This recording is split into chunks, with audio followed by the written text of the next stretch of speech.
राधिके वा नानाजी हा?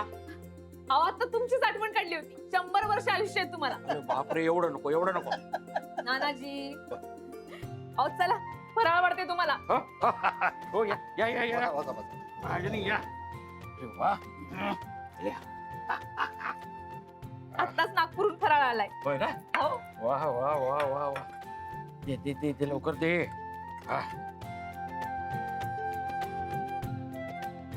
महाजनी काय बघताय काय? टकल्या घ्या. ओ नाना, काय चाललंय तुमचं हं? काय टकल्या खातोय? कमाल आहे तुमची. हो, आत्ता घरनं फराळ करून आलात ना नाना. अहो हिचा आग्रह मोडवला नाही म्हणून आपल्या 2 चकल्या खाल्ल्या. मग राधिका, पाहिलंस ना, हे रोजचं असं चाललंय. नानाजी, तुमची शुगर चेक करून आणली पाहिजे. राहू द्या हो काका, खाऊ द्या नानाजींना. नाही तर काय, घरी हिचा ओरडा खाण्यापेक्षा ना 2 चकल्या खाल्लेल्या बऱ्या. नानाजी खा खा. समिधा यायची. घ्या, घ्या, घ्या.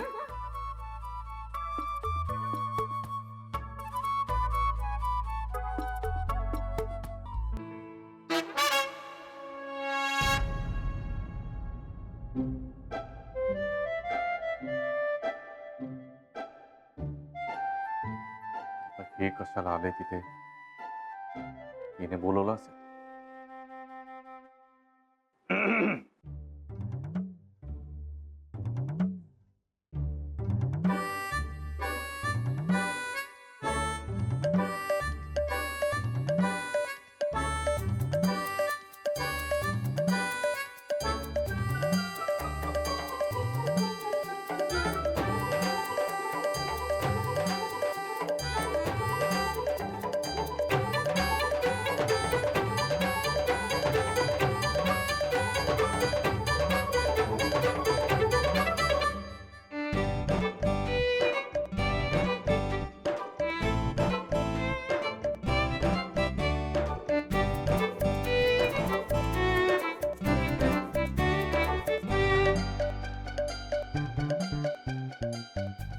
बॉक्स कस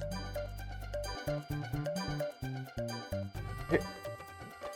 अगं हे आईने पाठवलंय ना नागपूरहून. फराळ ठीक आहे. ही एक चकली ठेवली आहे माझ्यासाठी. एक चकली. अख्खा फराळ त्या दोघांच्या घशात. अरे माझ्यासाठी पाठवला होता ना फराळ. हे बघ माझ्यासाठी. गुरुनाथ सुभेदार.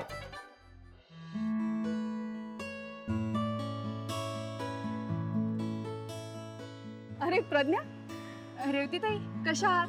मी मस्त. तू कशी आहेस? छान. नेहा कुठे आहे? अगं नेहा इथे समोरच्या बिल्डिंगमध्ये मैत्रिणीकडे खेळायला गेली आहे. तिलाच आणायला जात होते. अच्छा.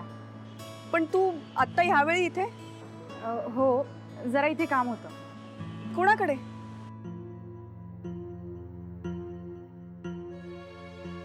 काय झालं? Anything serious?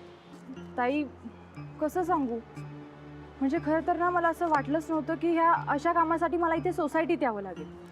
म्हणजे प्रज्ञा, मला नीट सांग ना, काय झालंय?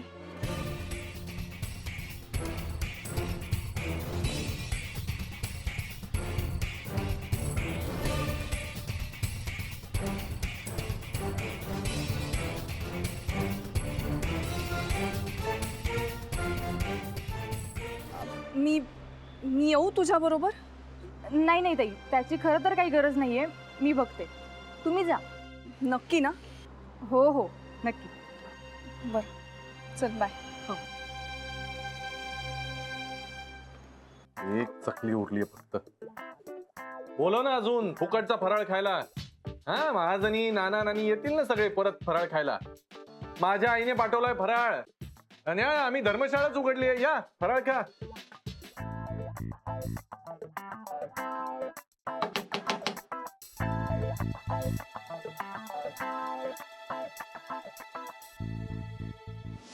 हे बघा, काय काय माझी चूक झाली. मी मान्य करतो ना, मान्य करतो. तुम्ही हवं तर विचारा. मी ऑलरेडी माफी मागितलेली आहे. ती मला भेटायला आली. या फराळाला या. राधिका, प्रज्ञा आलीये ग, बघ जरा काय असेल तर. मिस्टर सुभेदार, मी त्यांना नाही तुम्हाला भेटायला आलीये. मला? प्रज्ञा, तू ये ना बस. ताई, मी आज तुम्हाला नाही मिस्टर सुभेदारांची चौकशी करायला आली.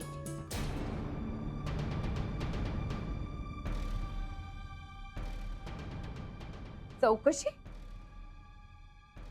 कसली? चौकशी कसली? राधिका, काय प्रकार आहे हा? अहो, तुम्ही मलाच काय विचारून राहिला? मला तर काहीच माहिती नाही. त्यांना काहीही विचारू नका. मी वेगळ्या कारणासाठी तुमची चौकशी करायला आली. मी कुणाल नावाच्या एका मुलाच्या घरी जाऊन त्याला धमकी दिली.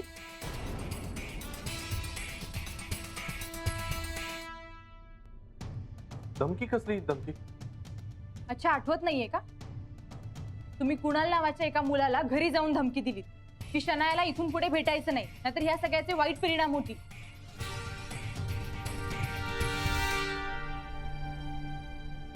तुम्ही कुणाला धमकी दिली? कशासाठी? काही काय बोलतात या? कोण कुणाल? कोण कुणाल? कुणाल म्हणजे तुमच्या शनायाचा बॉयफ्रेंड कुणाल. मी नाही ओळखत अशा कुणाला वगैरे. मला माहिती नाही काही हे काय चाललंय. खोटं बोलू नकात मिस्टर सुभेदार. आमच्याकडे पुरावा आहे. पुरावा? कसला पुरावा? काही बोलतायत या?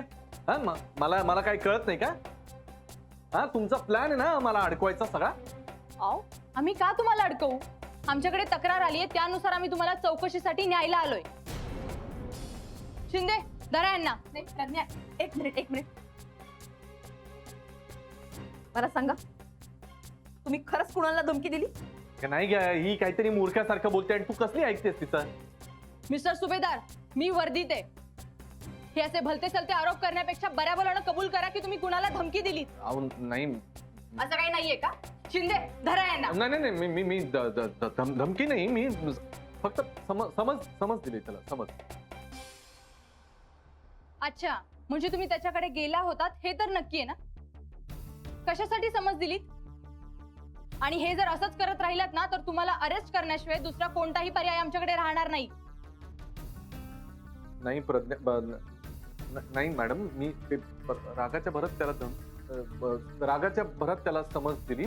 बाकी काही मी परत नाही करणार. तसं परत नाही करणार. हे असं नाही केलं ना तर ते तुमच्यासाठीच बरं असेल. आता राधिकाताईंकडे बघून तुम्हाला सोडतीये, पण पुढच्या वेळी गय केली जाणार नाही.